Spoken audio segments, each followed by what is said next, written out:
Any extra copies?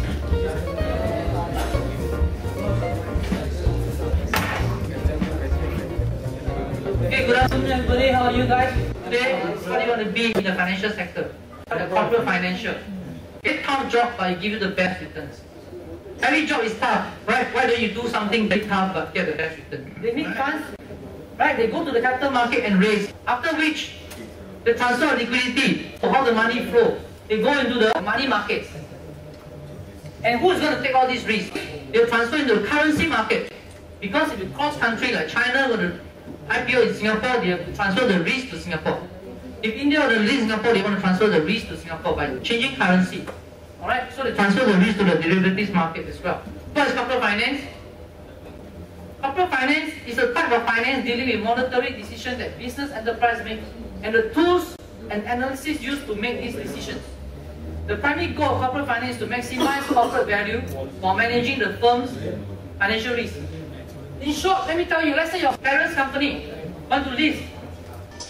I want to structure the company so well that if I list it at 10 cents, the return is $100. For example, now LinkedIn just listed.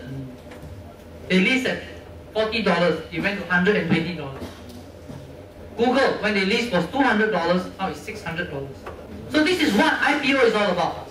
Making the founder very rich. The main concept in the study of corporate finance are applicable to financial problems of all kinds of firms. Any firms that there's a potential to make money, I can list for you. So how do you find a good IPO?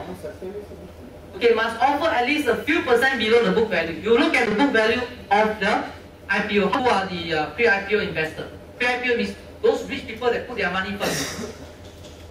Okay? Their names are obvious. This is how you do it in India as well. They have to be very transparent. It's under the rule and regulation of listing. And look at the book value. If the IPO price is below the book value, you buy the stock. Okay? This is how you find good IPO stock. And who is going crazy? Okay, now the interesting part. I will share with you how you go about doing an IPO. It's very interesting. 4 groups of people. The first group, of course, is the lead manager. He is the one in charge of the whole project. And the second group of people are the accountants.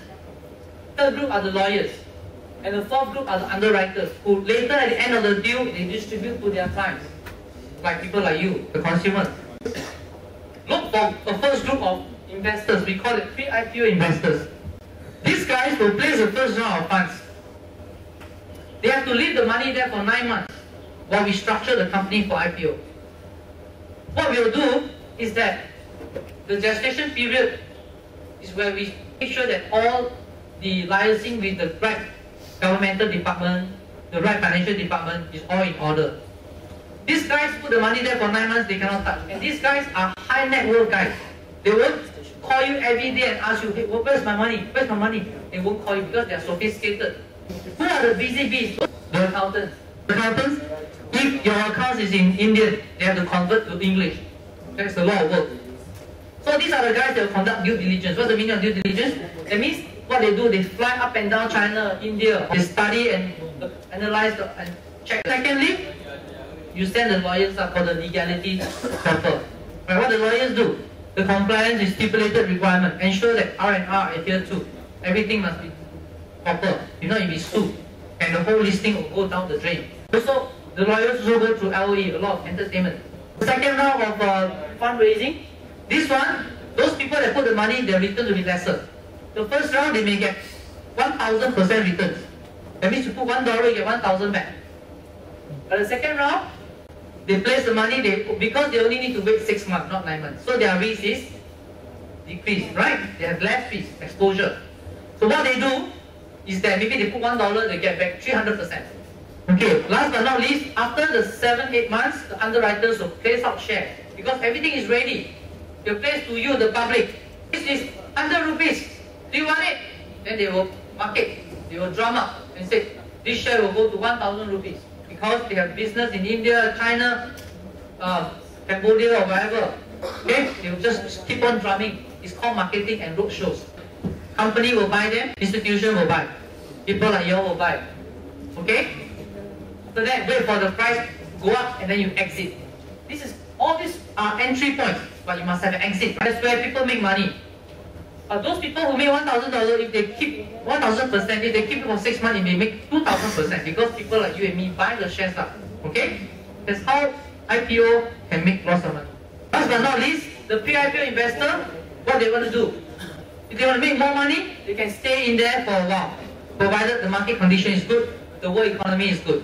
If not, they can choose to realize enormous profit, by just exiting on the IPO day.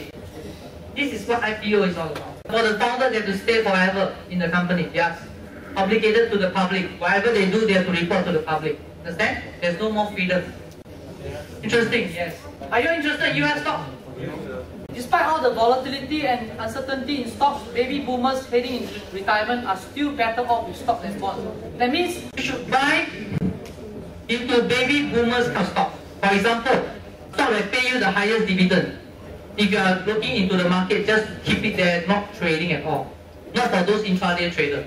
Okay? Many of the highest dividend stocks have low earnings growth potential and little room to raise their payout. So what do? Whatever they earn, they give you as dividend if they cannot expand anymore. Like for example, stocks like IBM. IBM cannot grow much anymore. Understand? Oracle, Microsoft, Qcom, GE. And if you are going into pharmaceutical stock, buy Pfizer. Pfizer is paying you 7% to 9% dividend every year, which is very good. Walmart. These are like stocks that baby boomers buy. They are targeting baby boomers because they have the money. What are the stocks to buy in India? If you want to buy transportation stocks, buy two-wheelers. What's two-wheelers? Hero Honda, right? Yeah, two stocks. I want to move on to oil and gas sector. Petrol and LNG. Have you heard? And pharmaceutical. Okay, that one is good, but Dr. Reddy, have you heard? Because Dr. Reddy sells generic drugs. 10% of the price. IT sector. TCS. Deposit is a bit expensive, you know. Wipro. Banks in India expected to report a drop in CASA. You know what's CASA? CASA ratio. Current and savings account. Okay? So what should you all do? How do you take advantage of that? Interest rate is going to go up. So which bank to buy? Buy Kota Mahindra Bank. HDFC? Union Bank? Okay, these are the ones. Please write it down. These are the good ones. Okay? Buy it on the 1st or 31st of July. Buy it before the 2nd August. You will fly. Bet that the US will increase the debt ceiling. But if you lose your money, don't find me, okay?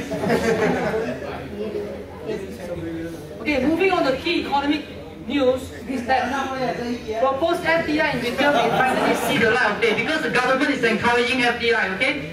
The government of India has moved another step closer to allowing 51% FDI in multi-brand retail. I want to give you another tip, okay? This is the last one.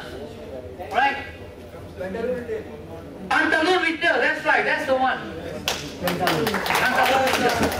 Who is the analyst here? And who is the MD?